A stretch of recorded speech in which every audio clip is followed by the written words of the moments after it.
Hello everyone, कैसे हैं आप सब। मैं हूं अक्षय कुमार और आप देख रहे हैं सिलेक्टिव डॉक्टर। तो आज के इस वीडियो में हम डिस्कस करने वाले हैं लीवर सिरोसिस के बारे में, जो कि अभी के समय में एक बहुत ही कॉमन और एक बहुत ही कॉम्प्लिकेटेड बीमारी है हमारे लीवर का।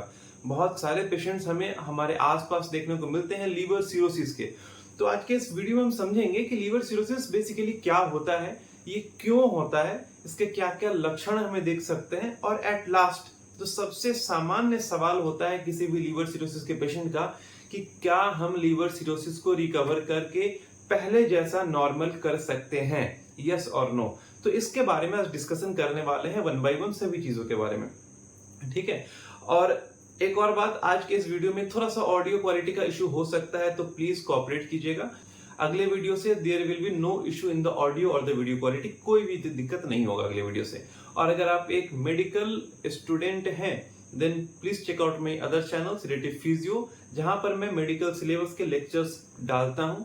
आप इजीली सारे लेक्चर समझ सकते हैं। So let's start our discussion on liver cirrhosis. सबसे पहले समझते हैं कि ये लीवर सिरोसिस क्या होता है। सब लोग लीवर सिरोसिस करते रहते हैं, पर बहुत कम लोगों को पता है कि लीवर सिरोसिस क्या होता है। आमतौर पर हमारे मरीजों को ये पता होना बहुत जरूरी है कि लीवर सिरोसिस बेसिकली क्या है। तो देखिए, जब कभी भी हमारे शरीर के किसी भी पार्ट में, हमारे शरीर के किसी भी अंग में कुछ खरोच आता है या किसी भी तरह का कुछ इंजरी होता है, तो उसमें क्या होता है कि हमारा शरीर उस इंजरी को, उस जख्म को खुद से हील करता है, खुद से ठीक करता है। बिल्कुल उसी तरह हमारे लीवर में जब बार बार इंजरी हो, जब रिपीटेड इंजरी हो, वो इंजरी क्यों हो सकता है? तो वो इंजरी रिपीटेड अल्कोहल यूज के कारण हो सकता है, रिपीटेड ड्रग एब्यूज के कारण हो सकता है, काफी लंबे समय से कोई इन्फेक्शन है, कोई पैथोलॉजिकल कंडीशन है, हमारे लीवर का कोई लंबा समय से बीमारी चलता आ रहा है, तो इन सभी के कारण हमारे लीवर में बार बार इंजरी हो सकता है, रिपीटेड इंजरी हो सकता है। तो जब कभी भी इंजरी होगा तो हमारा लीवर क्या करेगा? उस इंजरी को खुद से हील करेगा, उस इंजरी को खुद से रिपेयर करेगा, और उस रिपेयरिंग के कारण हमारे लीवर पे स्कारिंग हो जाता है, स्कार का फॉर्मेशन हो जाता है, ठीक है। तो बार बार हमारे लीवर पे इंजरी हो रहा है, बार बार हमारे लीवर पे जख्म आ रहा है, और बार बार हमारा लीवर उसे रिपेयर करके स्कार का फॉर्मेशन कर दे रहा है। तो जब कभी भी हमारे लीवर के सरफेस पे, हमारे लीवर में बहुत ज्यादा एक्सेस स्कारिंग हो जाए, बहुत ज्यादा स्कार का फॉर्मेशन हो जाए, then that is the condition we called liver cirrhosis. उसी कंडीशन को हम लीवर सिरोसिस कहते हैं, ठीक है। लीवर सिरोसिस यही होता है, the excess scarring on the liver, that is called the liver cirrhosis। और ये excess scarring क्यों हो रहा है? due to the repeated injury of the liver। और ये repeated injury फिर से क्यों हो रहा है? इसके बहुत सारे कारण हैं। there are many cause of this repeated injury like the alcoholism, infection, it can be due to hepatitis infection, it can be due to any pathological condition in the liver। तो ऐसे बहुत सारे कारण हैं इस liver cirrhosis के पीछे। अब इस लीवर सिरोसिस के कारण हमें तकलीफ क्यों होता है? हमारा जो लीवर था उसके अंदर इंजरी हुआ, हमारे लीवर ने उसे रिपेयर कर लिया, स्कार का फॉर्मेशन हो गया, तो इसके कारण तकलीफ क्यों होगा? तो होता यह है कि एक्सेस स्कारिंग के कारण, एक्सेस स्कार फॉर्मेशन के कारण हमारे लीवर का जो फंक्शन है, हमारे लीवर का जो आर्टरीज है, जो पोर्टल वेन है, जो सेल्स हैं हमारे लीवर के, जो हेपेटोसाइट्स हैं, वो सभी कंप्रोमाइज हो जाते हैं और वो अपना फंक्शन सही से नहीं कर पाते, उनका फंक्शन कंप्रोमाइज हो जाता है, उनका फंक्शन डिस्टर्ब हो जाता है। और इसी कारण से बार बार अलग अलग सिम्टम्स और खतरनाक सिम्टम्स हमें देखने को मिलते हैं लीवर सिरोसिस के पेशेंट्स के अंदर, ठीक है। अब बात करते हैं इसके सिम्टम्स के बारे में। अभी थोड़ी देर पहले हमने बात किया कि alcohol intake is the major cause and it is the major risk factor of the liver cirrhosis currently. अभी के समय में अल्कोहल इंटेक काफी लंबे समय से, ऐसा नहीं कि एक दिन अल्कोहल इंटेक किए तो अब मैं लीवर सिरोसिस का पेशेंट हो जाऊंगा, ऐसा बिल्कुल नहीं।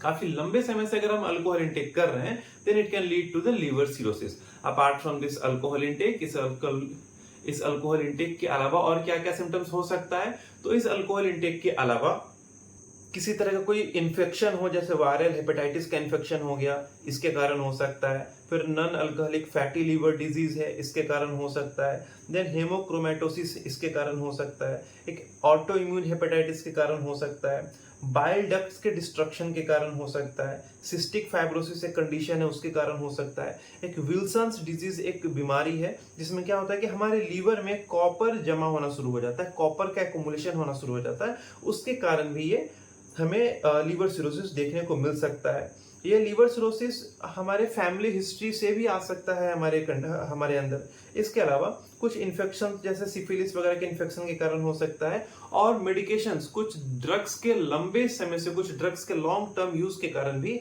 हमें लीवर सिरोसिस देखने को मिल सकता है।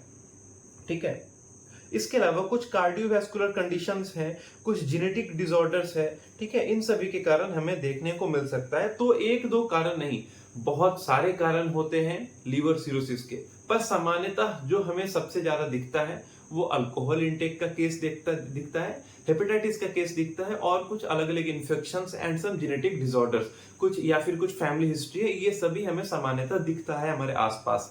अब इसके लक्षण के बारे में बात करें हम कि ये लीवर सिरोसिस के क्या क्या लक्षण होते हैं। ठीक है, तो लक्षण के बारे में बात करने से पहले सबसे जरूरी बात ये, सामान्यतः बहुत सारे लोगों का ये सवाल होता है कि क्या लीवर सिरोसिस को हम रिकवर कर सकते हैं, क्या इसे हम पहले जैसा नॉर्मल कर सकते हैं?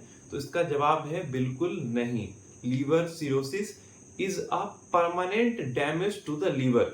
लीवर सिरोसिस जो है ये हमारे लीवर के अंदर परमानेंट डैमेज है, इसे हम रिकवर करके वापस नॉर्मल नहीं कर सकते। It can not be reverse to the normal condition.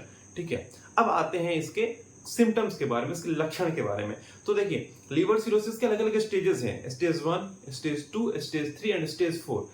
अब इन चारों स्टेजेस के अकॉर्डिंग सिम्टम्स थोड़ा थोड़ा डिफर कर सकता है, पर इनिशियली शुरुआती समय में लक्षण आपको नहीं दिखेंगे। ठीक है, लक्षण शुरुआती समय में नहीं आता है लीवर सिरोसिस के पेशेंट्स में, या फिर आता भी है तो बहुत ही माइल्ड और नॉन स्पेसिफिक सिम्टम्स।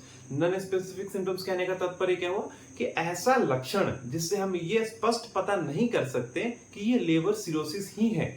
जैसे कुछ सिम्टम्स ऐसे होते हैं ना जिससे हम पता समझ जाते हैं कि हाँ, अगर ये लक्षण है तो XYZ कुछ फलाना चीज ही होगा। ऐसा इनिशियली शुरुआती समय में ऐसा बिल्कुल भी नहीं होता है। शुरुआती समय में ऐसा कोई भी लक्षण नहीं आता है जिससे हम ये कंफर्म कर सके या जिससे हमें थोड़ा भी डाउट हो सके कि लीवर सिरोसिस है। शुरुआती समय में नॉन स्पेसिफिक सिम्टम्स आते हैं, नॉर्मल से माइल्ड से सिम्टम्स आते हैं, या बिल्कुल सिम्टम्स नहीं भी आ सकते हैं। ऐसा भी देखने को मिलता है कि इनिशियली सिम्टम्स नहीं आ रहे हैं पेशेंट्स में। ठीक है, पर धीरे धीरे जैसे हमारा लीवर सिरोसिस, हमारे लीवर में स्कारिंग बढ़ता है, सिम्टम्स आना शुरू होते हैं। इनिशियली सबसे पहले फटीग, थकान महसूस होना, भूख न लगना, लॉस ऑफ एपेटाइट जिसे हम एनोरेक्सिया कहते हैं, ये आता है। नोजिया, वॉमिटिंग हो सकता है, उल्टी आ सकती है पेशेंट को। देन फिर उसके अलावा बहुत ज्यादा टायर्डनेस, बहुत ज्यादा थकान पेशेंट को लगेगा। पेशेंट के नाक से, पेशेंट के मुंह से ब्लीडिंग हो सकता है, खून निकल सकता है पेशेंट के नाक से, पेशेंट के मुंह से। इसके अलावा आपको जॉन्डिस हो सकता है, आपके आंखों में पीलापन आ सकता है। Your colour of the I will be yellowish like jaundice में जैसा हमें दिखता है, जॉन्डिस भी हो सकता है पेशेंट को। आपके स्किन पर बहुत रैशेज आ सकते हैं, रेड रैशेज आ सकते हैं, बहुत इची स्किन हो सकता है। आपका जो स्किन है, आपका बॉडी खुजली करेगा, बहुत ज्यादा खुजली कर सकता है। इसके अलावा स्पीच में भी थोड़ा प्रॉब्लम आ सकता है बहुत ज्यादा कॉम्प्लिकेटेड होने के बाद। जैसे जैसे ये आगे बढ़ेगा कंडीशन, वैसे वैसे धीरे धीरे और सिम्टम्स बढ़ते जाएंगे। जैसे स्पीच में एबनॉर्मलिटी आना, स्लर्ड स्पीच हो जाएगा, थोड़ा मेमोरी में प्रॉब्लम आना शुरू हो सकता है, माइल्ड प्रॉब्लम हमें दिख सकता है। इसके अलावा सबसे इंपॉर्टेंट और सबसे खतरनाक सिम्टम जो है वो हमारे पेट में, एब्डोमेन में पानी भर सकता है। अचानक से आपका एब्डोमेन का बहुत ज्यादा स्वेल कर जाएगा, बहुत ज्यादा फूल जाएगा। आप डॉक्टर के पास जाओगे, आपको डॉक्टर बोलेंगे कि आपके पेट में पानी है, इसे निकालना पड़ेगा। तो हमारे पेशेंट के पेट में पानी का जमा होना, वाटर एक्यूमुलेशन, फ्लूइड एक्यूमुलेशन हो सकता है। फीमेल्स के केस में मेनोपॉज के बिना भी पीरियड्स यानी कि मेंस्ट्रुअल साइकिल में एबनॉर्मलिटी आ सकता है, मेंस्ट्रुअल साइकिल इरेगुलर हो सकता है due to the liver cirrhosis. तो ये सब कुछ सिम्टम्स हैं, ये सब कुछ लक्षण हैं जो कि हमें हमारे पेशेंट्स में देखने को मिलते हैं। और फिर बहुत ज्यादा कॉम्प्लिकेटेड होने के बाद खून की उल्टियां भी आ सकती हैं। ठीक है, वॉमिटिंग में खून आ सकता है। तो ये भी हमें देखने को मिलता है लीवर सिरोसिस के पेशेंट्स में। अब इस लीवर सिरोसिस के क्या क्या कॉम्प्लिकेशंस हो सकते हैं आगे चल के, जैसे जैसे हमारा ये लीवर सिरोसिस कॉम्प्लिकेट होगा तो और क्या क्या हमारे शरीर में, हमारे बॉडी के अंदर गड़बड़ी हमें दिख सकता है। ठीक है, तो उनमें सबसे पहला हमारे लीवर के अंदर जो वेन्स हैं, जिसे हम पोर्टल वेन्स कहते हैं, उसमें जो ब्लड का प्रेशर होगा वो बहुत ज्यादा हो जाएगा, बहुत ज्यादा ब्लड का प्रेशर हो जाएगा हमारे लीवर के अंदर। हमारे पैरों में, हमारे पेट में, हमारे एब्डोमिनल एरिया में स्वेलिंग हो जाएगा। स्प्लीन एक ऑर्गन होता है हमारे शरीर के अंदर, उस स्प्लीन में भी सूजन आ जाएगा, ब्लीडिंग हो सकता है, इन्फेक्शन और बढ़ सकता है, पोषण हो सकता है, हमारे ब्रेन के अंदर कुछ टॉक्सिन्स डेवलप कर सकते हैं, ठीक है, जिसके कारण हिपैटिक इंसेफेलोपैथी वगैरह हो सकता है, जॉन्डिस कॉम्प्लिकेट कर सकता है, कुछ बोन के डिजीज भी हमें दिख सकते हैं, ठीक है, लीवर कैंसर का चांस, लीवर कैंसर का रिस्क बढ़ सकता है, ठीक है। तो ये सब कुछ कॉम्प्लिकेशंस हैं जो कि हमें लीवर सिरोसिस के अंदर दिख सकते हैं। अब इसे हम पता कैसे करें, कैसे हम डायग्नोज कर सकते हैं कि किसी भी पेशेंट में लीवर सिरोसिस है। लीवर सिरोसिस को पता करने के लिए हम लीवर का टेस्ट कराते हैं, जैसे हम लीवर सबसे इंपॉर्टेंट लीवर फंक्शन टेस्ट कराते हैं। उसके अंदर एसजीपीटी, एसजीओटी और लीवर के सारे डिटेल्स को, सारे पैरामीटर्स को हम स्टडी करते हैं। देन हम लीवर बायोप्सी करा सकते हैं, अल्ट्रासोनोग्राफी करा सकते हैं, ठीक है। अब बात करेंगे ट्रीटमेंट के बारे में, तो मैंने पहले भी बताया था, अगेन फिर से बता रहा हूं कि लीवर सिरोसिस को रिकवर नहीं कर सकते हैं। Liver cirrhosis is a permanent damage in any body. किसी भी शरीर के अंदर में अगर लीवर सिरोसिस हो रहा है तो वो एक परमानेंट डैमेज है हमारे लीवर का। तो इस कारण से लीवर सिरोसिस को रिवर्स नहीं कर सकते हैं। लीवर सिरोसिस को बस हम मैनेज करके रख सकते हैं, कोशिश कर सकते हैं लीवर सिरोसिस के सिम्टम्स को दबा देने का, दबा कर रखने का, उसे सप्रेस करने का, ठीक है। इसके साथ हम मैनेज कैसे कर सकते हैं, क्या क्या प्रिवेंशन मेजर्स हो सकते हैं हमारे डेली लाइफ में।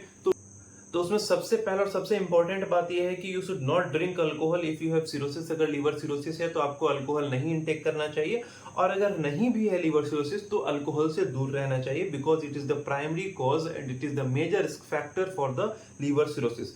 इसके बाद हेल्दी डाइट कंज्यूम करना चाहिए। We should maintain a healthy body wait.